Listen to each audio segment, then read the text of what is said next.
बिस्मिल्लाहिर्रहमानिर्रहीम। नाज़रीन, मैं हूँ खालिद चौधरी, खुशबतन के साथ हाजिर खिदमत हूँ। नाज़रीन, प्रोग्राम शुरू करने से पहले मैं तमाम अपने जो देखने वाले दोस्त हैं उनसे रिक्वेस्ट करूँगा कि इस वीडियो को शेयर भी करें और ये जो है मेरा यूट्यूब चैनल इसको सब्सक्राइब भी करें। नाज़रीन, ये मैं एक तजिया पेश करता हूँ, ये मेरी एक राय है, आपकी राय मुख्तलिफ भी हो सकती है। देखिए, मेरा किसी पार्टी से कोई तल्लुक़ नहीं है। मैंने कोशिश करनी है कि जो एक फेयर तजिया है वो आपके सामने पेश करना है। उसके बाद जो है फैसला एंड ऑफ द डे जो आप लोगों ने खुद ही करना है। अभी आज मैं दो चीज़ों के ऊपर बात करूँगा।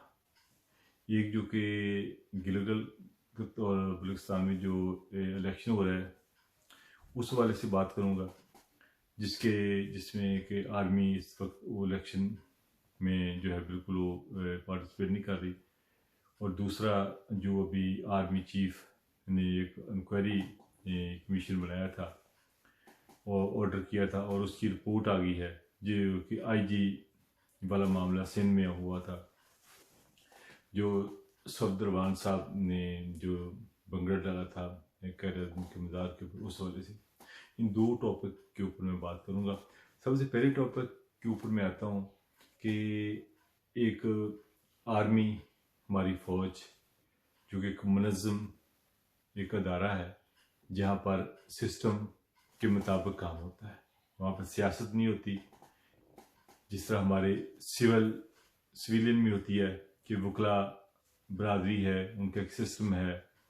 ये बार्स हैं जिन्होंने जस्टिस सिस्टम को ये कमाल बनाया हुआ है कि इंसाफ नाम की चीज़ कोई नज़र नहीं आती। पीआईसी हमला कर लें, देख लें किस तरह वकला ने वकला गर्दी की, और बहुत सारे वाक़यात हैं जिन्होंने वकला ने जो है बहुत से ऐसे कारनामे अंजाम दिए, मगर इनके लिए कुछ सजा नहीं। इवन यहाँ तक कि हाई कोर्ट के जजेस तक इनका केस सुनने से भी ग्रेस करते हैं।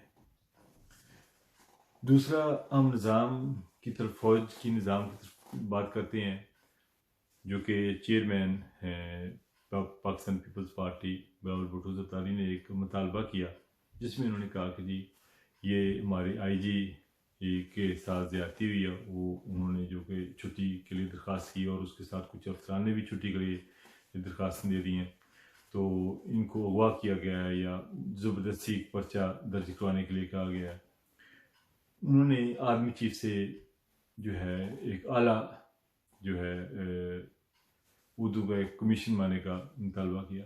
आर्मी चीफ ने उसका नोटिस लेते हुए एक कमीशन कायम कर दिया और कमीशन ने ये रिपोर्ट पेश करनी थी कि असल वाक़या है क्या। उसकी जो है रिपोर्ट शाया होगी और रिपोर्ट में ये कहा गया है, रिपोर्ट में सबसे पहले जो अफसरान उस मसले के अंदर इन्वॉल्व थे उनको उनकी जो है जॉब थी वहाँ से हटा दिया गया है, और जो आर्मी हेड क्वार्टर वहाँ पर रिपोर्ट करने और उनके लिए एक जो महकमाना कार्रवाई है जो उनकी फ़ौजी अदालतों में होता है उसके लिए जो है ये उनको तलब कर लिया गया है।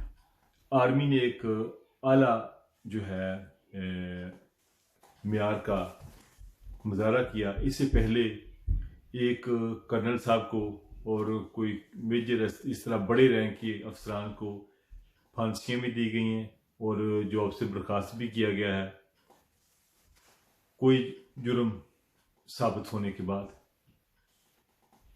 और जहाँ तक इसकी ऑपोजिट हम ले लें, हमारे जो सिविलियन अदारे हैं यहाँ पर सज़ाओं का जो है रवाज नहीं है। जितने सियासतदान हैं, बहुत सारे सियासतदानों के ऊपर जो है कत्ल के मुकदमात भी हैं मगर वो बाहर फिर रहे हैं। माल्टोन केस से ले लें और बहुत सारे केसेस हैं जिसमें ये इन्वॉल्व हैं और बहुत सारे अरबों खरबों की करप्शन में इन्वॉल्व हैं, मगर इनके लिए सज़ा का निज़ाम नहीं है। जिसकी लाठी उसकी भैंस वाला साहब है। और ये सब वकला बरादरी का भी बहुत अहम किरदार है कि वो निज़ाम सिस्टम को चलने नहीं देते। और कुछ निज़ाम में जो सियासतदान हैं इन्होंने अदलिया को मजबूत होने नहीं दिया कभी, और इनको पोलिटिसाइज किया हमेशा ही। जिस तरह जस्टिस क्यों वाला वाक़या आपके सामने है, उसके अलावा आप देख सकते हैं कि सुप्रीम कोर्ट की हमला भी किया इन्होंने, मुस्लिम नवाज ने। हमें बात जब इनकी रिपोर्ट आई, रिपोर्ट आने के बाद फ़ौरन बिलावल भुट्टो साहब ने जो है उन्होंने इस रिपोर्ट को तसल्ली बख्श करार दिया और उन्होंने इसकी जो है खराज तहसीन पेश किया और उन्हें इस रिपोर्ट को कबूल किया। और इसके मुकाबले में मियां मोहम्मद नवाज शरीफ साहब ने जो है वो ट्वीट किया कि मैं इस रिपोर्ट के साथ ये कार्रवाई डाली गई है, खानापुरी की गई है, ये मैं इसको रिजेक्ट करता हूँ। देखिए, आर्मी के मामलात में जब हम थोड़े से गौर से देखें, अब आर्मी ने अपनी जिम्मेदारी पूरी कर दी। अब सवाल ये पैदा होता है कि आर्मी ने ऐसा किया क्यों। अब किया क्यों के ऊपर हम बात करते हैं कि देखें, जब मरियम सफदर जो है उनके मियाँ सफदरवान साहब ने कायद-ए-आज़म के मज़ार के ऊपर जाकर हुल्लड़बाजी की, तो उसके बाद पीटीआई वर्कर्स ने भी और अवाम में भी गुस्से की लहर दौड़ गई और पीटीआई वर्कर्स ने भी एहतजाज किया होगा, अवाम ने भी एहतजाज किया होगा। जब इतने एहतजाज को देखकर हर आदमी के दिल में एक गुस्सा आता है। एक लॉ, एक कायदा बनाया गया है कि कायद-ए-आज़म के मज़ार के ऊपर कोई इस तरह हुल्लड़बाजी नहीं कर सकता जाकर, उसके ऊपर एक सजा रखी गई, एक कानून बनाया गया है। और जब पीटीआई के लोग कुछ गए, कुछ उन्होंने थाने में जाकर कि जी आप इनके खिलाफ कार्रवाई करें, ये हुल्लड़बाजी हो रही है, उन्होंने कि वीडियोग्राफिक जो है एक उनको प्रूफ दिया, एक वीडियो दिखाई, मगर पुलिस ने वो पर्चा दर्ज करने से इनकार कर दिया। उसके बाद जो रेंजर्स ऑफिसर्स थे उन्होंने आईजी साहब के साथ बात की, जो भी किया वो कह रहे हैं कि जी उनको ऑफिस में बुलाया और उन्होंने एक मदाखलत करते हुए पर्चा कटवाया और उसको गिरफ्तार करवाया। देखिए, देखने में अगर उसकी जगह मैं भी होता, कोई भी अच्छा पाकिस्तानी होता, और वो बिल्कुल ये करता। ज़ाहिर है अब ये सिंध हुकूमत ने पुलिस को यरगमाल बनाया हुआ है, सिंध हुकूमत ने पूरी सिस्टम को यरगमाल बनाया हुआ है और अरबों खरबों की करप्शन में ये इन्वॉल्व है। और सिंध के जो बैकवर्ड एरिया के थर के इलाके के आप हालात देखें, ये सिस्टम को चलने नहीं दे रहे। पहले ये एमकेएम के साथ मिलकर सिंध में हुकूमतें चलाते रहे और सिंध का कोई साने बुरा हाल रहा, आपके सामने साने बल्दिया हुआ, 250 लोगों का कत्ल हो गया है, वो 250 लोगों को जिंदा जला दिया गया, कुछ नहीं हुआ। साने 25 मई हुआ, कुछ नहीं हुआ। बहुत सारे और वाक़यात हुए जिसमें पीपल्स पार्टी जो है वो कहते हैं कि होम्योपैथिक जो है शेर का किरदार अदा करती रही। और आप देखते रहे कि किस तरह एमकेएम ने पूरे कराची को ये रुमाल बनाया और कतलो गारत का एक बाजार गर्म रहा, बुताखोरी होती रही। जब हमारी इस्टेब्लिशमेंट में और में पहले प्रोग्राम बनाया कि ये करना है, तो आर्मी ने एक्शन किया और अल्ताफ सैन का नामो निशान ख़त्म हो गया। तो अब कराची में अमन आ गया। और अब सिंध हुकूमत, देखिए, इनकी जिम्मेदारी बनती थी कि वो जो है जो कानूनी तौर पर पर्चा काटती, इन्होंने पर्चा नहीं काटा, इन्होंने गैर जिम्मेदारी का सबूत दिया। रेंजर्स ने कोशिश की उनको उनकी जिम्मेदारी, उनका फर्ज, जो उनका फर्ज बनता है कि आपका ये फर्ज है, क्यों पर्चा नहीं काटा जा रहा है, उन्होंने एक जिम्मेदारी का सबूत अदा किया। जैसे भी डीआईजी के साथ मुलाकात हुई या उनको कहीं बुलाया गया, जो भी कहा, मगर एक पर्चा कटवाया और बाकायदा पुलिस के थ्रू उसको जो गिरफ्तार करवाया। और सिंध हुकूमत की नाअहली देखें कि वो केस ही खारिज करा दिया, उसके दफाई जो ख़त्म करा दी। एक वीडियोग्राफिक एविडेंस है, उसके बावजूद एक सिस्टम बनाया हुआ है कि जी किसने देखा, क्या किया, उस सब फॉर्मेलिटी में डालकर उसको वहां से इन्होंने बरी करा लिया। अब देखना यह है, जो आर्मी है उसने तो अपना फर्ज अदा कर दिया। अब जो पुलिस अफसरान थे, जो आईजी साहब ने छुट्टी पे गए और दूसरे अफसरान 10-11 अफसरान वो भी छुट्टी पे चले गए, उनके खिलाफ महकमाना कार्रवाई क्या होती है। असूली तौर पर वो नहीं जा सकते थे, अगर कोई प्रॉब्लम थी तो वो डिफरेंट तरीके से हल करते थे। इस तरह उनका जाना नहीं बना, इसके लिए एक लॉ है और उसके लिए उसको उसके महकमाना तौर पर उसकी कार्रवाई बनती है, मगर सिंध हुकूमत कभी ये कार्रवाई नहीं करेगी। ये उनकी हिस्ट्री शो करती है, ये पुलिस को इस्तेमाल करती है, बेदरे के इस्तेमाल करती है, अपने ज़ाती कामों के लिए इस्तेमाल करती है, ये कार्रवाई नहीं करेगी। अब आने वाले वक्त में हम देखते हैं कि ये अब आर्मी ने अपना किरदार अदा कर दिया और अदलिया जो सिंध हाई कोर्ट है और जो वो इस हवाले से या दूसरी अदलिया जहाँ पर ये केस चलता है सज़ा होनी चाहिए वो सज़ा दिलवाने में कामयाब होते हैं। बेशक थोड़ी सज़ा दें, जो भी दें, जो सज़ा जो बनती है बाई लॉ होनी चाहिए। मेरा ये व्यू है कि अब अदलिया और सिंध हुकूमत इनके ऊपर लोगों की निगाहें हैं कि ये क्या करते हैं, इनकी भी जिम्मेदारी है।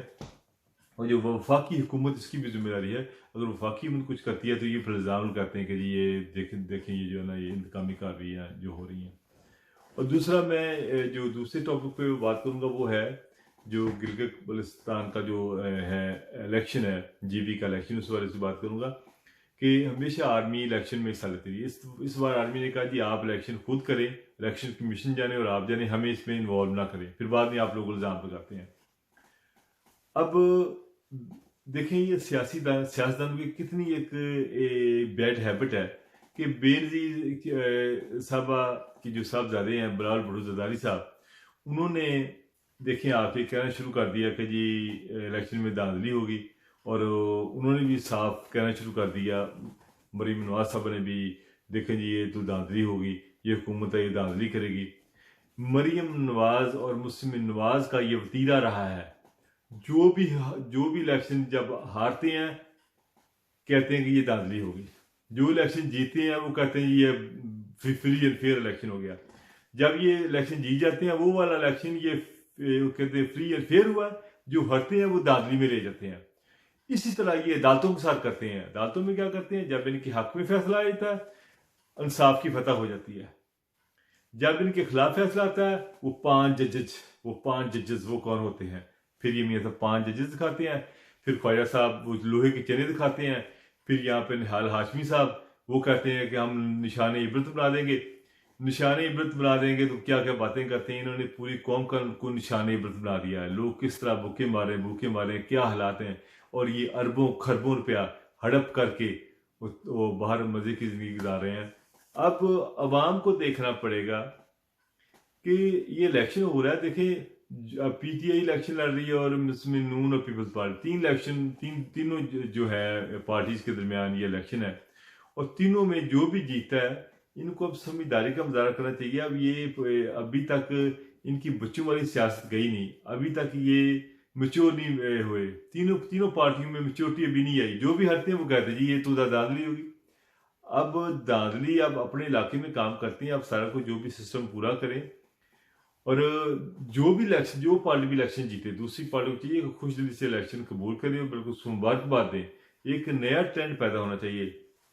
अब मीडिया का किरदार है कि पूरा मीडिया जो है वहां पर उसके ऊपर नजर रखे। पहली बार ऐसा हुआ कि जो है बड़ी जो क्या तमाम सियासी जमातों की बड़ी क्या आते हैं वफाकी वज़रा, और देखें किस तरह बिलावल भुट्टो जरदारी साहब और मरीम नवाज साहब सब लोग वहाँ पर जो है इलेक्शन के लिए अपनी मुहिम चला रहे हैं। ये अच्छी बात है, ये चलना चाहिए। नाज़रीन बात असल में ये है कि इलेक्शन को हमेशा ये कहते हैं, मुस्लिम नवाज का तो वतीरा रहा है कि ये हमेशा एस्टेब्लिशमेंट के साथ मिलकर हुकूमत बनाते हैं। कहते हैं जब कोई खुद बना लें फिर ठीक है, फिर कहते हैं कि फ्री इलेक्शन हो गया। जब भी इनकी हुकूमत ना आए फिर कहते हैं ये कभी कहते हैं ये जिस तरह एक बार कहा था जी ये उस आरओ का इलेक्शन है, कभी किसका इलेक्शन है, फिर ये नहीं मानेंगे। वो इसी तरह ये अदालतों को इन्होंने ऐसा सिस्टम निज़ाम अपसेट कर दिया है। कोई इन्होंने आज तक 35 साल हुकूमत रही, इन्होंने बता दें जस्टिस सिस्टम के हवाले से इन्होंने क्या काम किया, जस्टिस सिस्टम कितना तबाह बर्बाद हो चुका है। ये इन्होंने अपने ज़ाती इस्तेमाल के लिए जस्टिस सिस्टम को कमज़ोर किया हुआ है। एक इन्होंने इसके लिए खास कानून पास नहीं किया कि कोई फैसले जल्दी हो जाएं, और दूसरा इन्होंने जस्टिस अब्दुल कयूम जैसे लोगों को फ़ोन करके अपने मनपसंद फैसले लिखवाते हैं, अपने मनपसंद सजाएं दिलाते रहे, सुप्रीम कोर्ट पर हमला कर दिया, इस किस्म की बेशुमार चीज़ें की हैं। नाज़रीन अब आप सब लोगों को जागना पड़ेगा, आप सब लोगों को देखना पड़ेगा ये लोग क्या कर रहे हैं, और जो भी ये कर रहे हैं कि अब ये जिस तरह आपने देखा पीटीएम का इलेक्शन जो है ये अब इसके अंदर पीपल्स पार्टी ने बड़ी स्मार्ट गेम खेली है। बिलावल भुट्टो जरदारी साहब ने वो बड़ी ही स्मार्ट गेम खेलते हुए कह दिया कि जो मियाँ साहब का बयानिया है वो हमारा पीपल्स पार्टी का बयानिया नहीं है। मियाँ साहब 3 बार के वज़ीर-ए-आज़म रहे हैं। वो अगर इल्ज़ाम लगाते हैं आर्मी चीफ का नाम लेकर और ISC के चीफ का नाम लेकर, उनको साबित करें, दिखाएं, उसके प्रूफ दें। तो उन्होंने अब जो है इनको और फौज को आमने सामने कर दिया कि आप दिखाएं क्या है, तो पता चले। अब मियाँ साहब तनहा नजर आ रहे हैं कि दूसरी सारी पार्टियां वो ग्रेज कर रही हैं। मौलाना फजल मानके साहब के भी हाफिज हुसैन अहमद उन्होंने भी खुला खुला कह दिया कि ये इस तरह इल्ज़ाम नहीं लगाना चाहिए था। अब मेरा नहीं ख्याल कि ये था आगे चलेगा।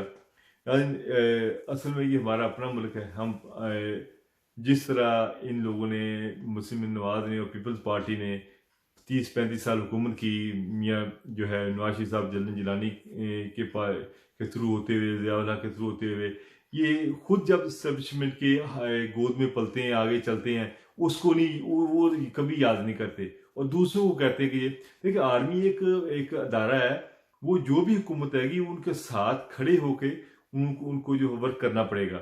और बदकिस्मती है जो पुरानी हुकूमतों में जब इसने सुप्रीम कोर्ट के ऊपर हमला किया था, उसके जस्टिस सजाद अली शाह ने आर्मी चीफ से मदद मांगी थी, मगर उस वक्त के आर्मी चीफ उन्होंने तावन करने से इनकार कर दिया था, जिसकी वजह से सुप्रीम कोर्ट पर हमला हुआ। अगर उस वक्त के आर्मी चीफ ये कहते कि आप सुप्रीम कोर्ट के ऊपर कैसे हमला कर सकते हैं, तो सवाल ही पैदा नहीं होता था कि इनकी जुर्रत इतनी होती, क्योंकि उस वक्त के आर्मी चीफ ने जो है नहीं तावन किया, जिस वजह से ये जो है मसला बना। अदरवाइज जो चीफ जस्टिस है उसके ऊपर इख्तियार हासिल होता है कि वो आर्मी चीफ को कह के अपनी सिक्योरिटी जो है ले सकते हैं। और जिस तरह इसने सुप्रीम कोर्ट के ऊपर हमला किया वो बड़ा अफसोसनाक था।